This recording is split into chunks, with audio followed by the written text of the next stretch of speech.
मैं आज सुबह ही टोक्यो पहुंचा हूं।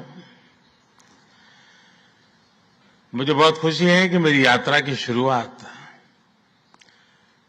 बिजनेस जगत के दिग्गजों के साथ हो रही है और उसमें से आपसे बहुत लोग हैं जिनसे मेरा व्यक्तिगत परिचय रहा है। जब मैं गुजरात में था तब भी और गुजरात से दिल्ली आया तो तब भी आप में से कई लोगों से बहुत ही निकट परिचय मेरा रहा है और मुझे खुशी है कि आज सबसे मुझे मिलने का अवसर मिला है।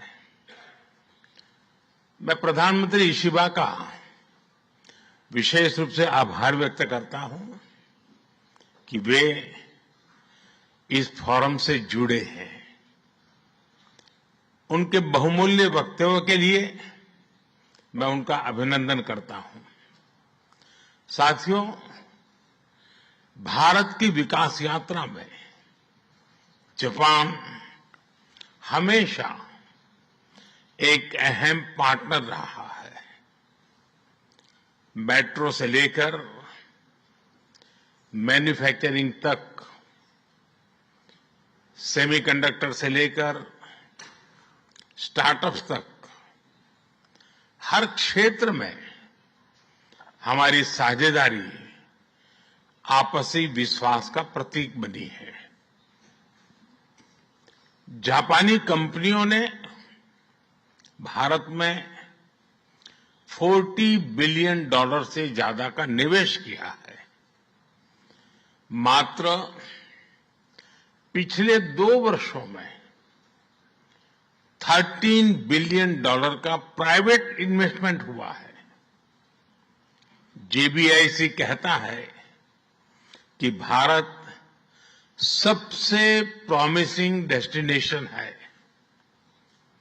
जेट्रो बताता है कि 80% कंपनियां भारत में एक्सपांड करना चाहती है और 75% ऑलरेडी मुनाफे में है। यानी इन इंडिया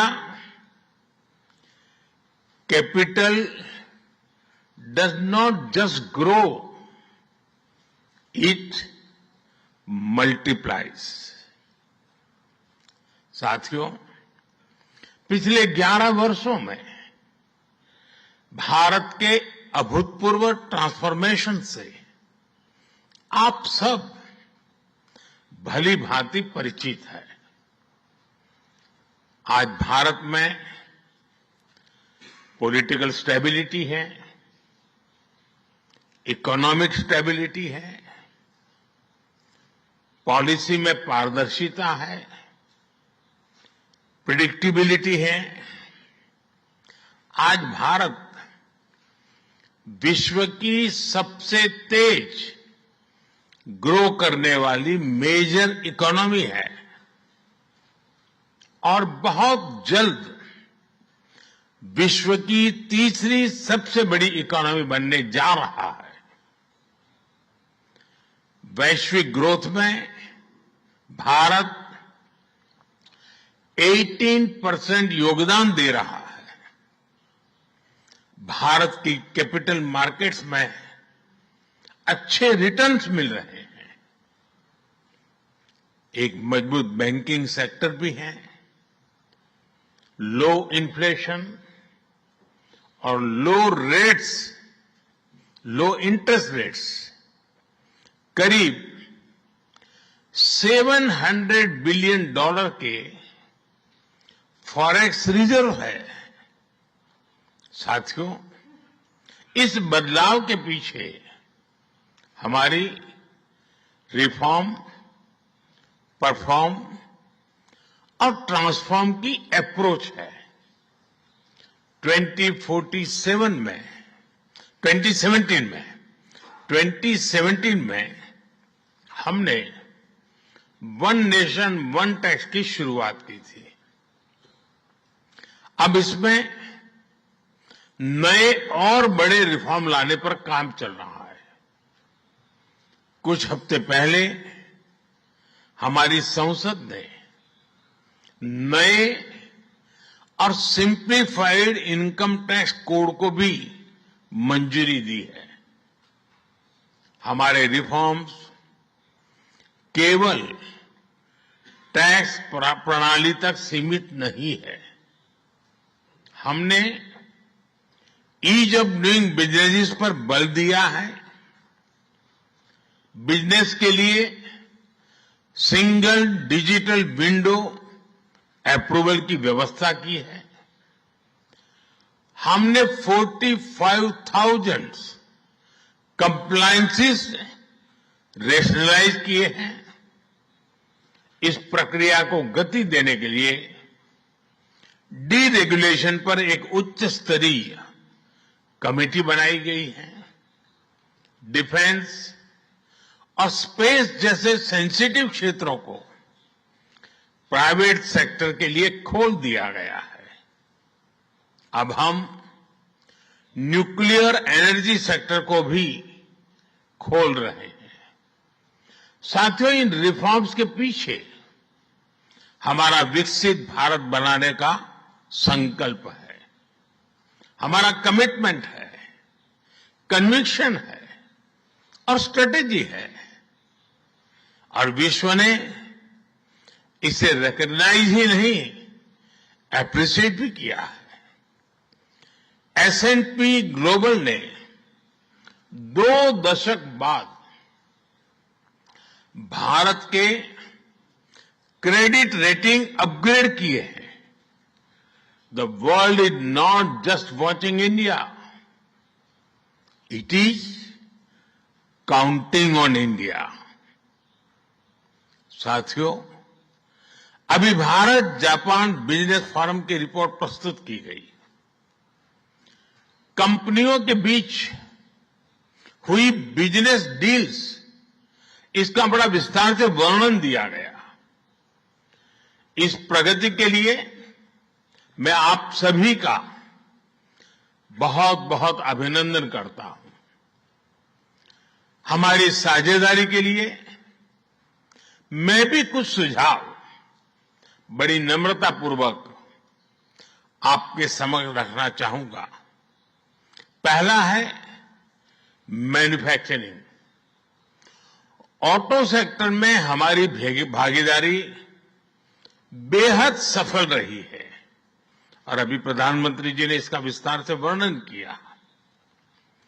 हम साथ मिलकर वही magic batteries, robotics, semiconductor, ship building और न्यूक्लियर एनर्जी में भी दोहरा सकते हैं।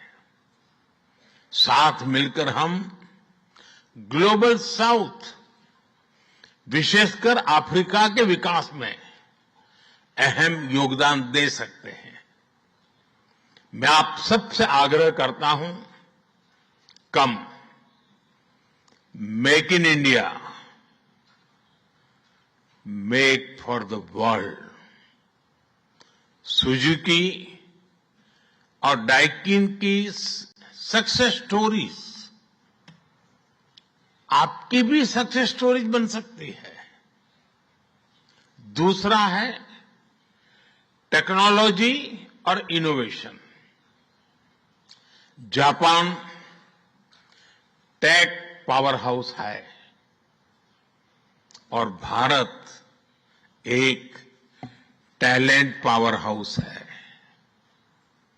भारत ने AI, semiconductor, quantum computing, biotech और स्पेस में बोल्ड और एम्बिशियस इनिशिएटिव लिए हैं। जापान की टेक्नोलॉजी और भारत का टैलेंट मिलकर इस सदी के टेक रिवॉल्यूशन का नेतृत्व कर सकते हैं। तीसरा क्षेत्र है ग्रीन एनर्जी ट्रांजिशन। भारत तेजी से 2030 तक 500 गीगावाट रिन्यूएबल एनर्जी के लक्ष्य की ओर अग्रसर है। हमने 2047 तक 100 गीगावाट न्यूक्लियर पावर का भी लक्ष्य रखा है। सोलर सेल्स हो या फिर ग्रीन हाइड्रोजन, साझेदारी की अपार संभावनाएं हैं। भारत और जापान के बीच जॉइंट क्रेडिट मैकेनिज्म पर समझौता हुआ है। इसका लाभ उठाकर क्लीन और ग्रीन फ्यूचर के निर्माण में सहयोग किया जा सकता है। चौथा है नेक्स्ट जेन इंफ्रास्ट्रक्चर। पिछले एक दशक में भारत ने नेक्स्ट जनरेशन मोबिलिटी और लॉजिस्टिक इंफ्रास्ट्रक्चर में अभूतपूर्व प्रगति की है। हमारे पोर्ट्स की क्षमता दोगुनी हो गई है। 160 से ऊपर एयरपोर्ट्स हैं। 1000 किलोमीटर लंबी मेट्रो लाइन बनी है। जापान के सहयोग से मुंबई और अहमदाबाद हाई स्पीड रेल पर काम चल रहा है। लेकिन हमारी यात्रा यहीं नहीं रुकती। Japan's excellence and India scale can create a perfect partnership. पांचवा है स्किल डेवलपमेंट और people to people ties. Bharat का स्किल्ड युवा टैलेंट वैश्विक जरूरतें पूरी करने की क्षमता रखता है। इसका लाभ जापान भी उठा सकता है। आप भारतीय टैलेंट को जापानी भाषा और सॉफ्ट स्किल्स में ट्रेनिंग दें और मिलकर एक जापान रेडी वर्कफोर्स तैयार करिए। A shared workforce will lead to shared prosperity. साथियों, अंत में मैं यही कहना चाहूंगा, India and Japan's partnership is strategic and smart, powered by economic logic. We have turned shared interest into shared prosperity. India is the springboard for Japanese businesses to the global south. Together, we will shape the ASEAN century, Asian century for stability, growth and prosperity. इन्हीं शब्दों के साथ मैं प्रधानमंत्री Ishiba जी और आप सभी का आभार प्रकट करता हूं। अरिगातो गोजाइमास। बहुत बहुत धन्यवाद।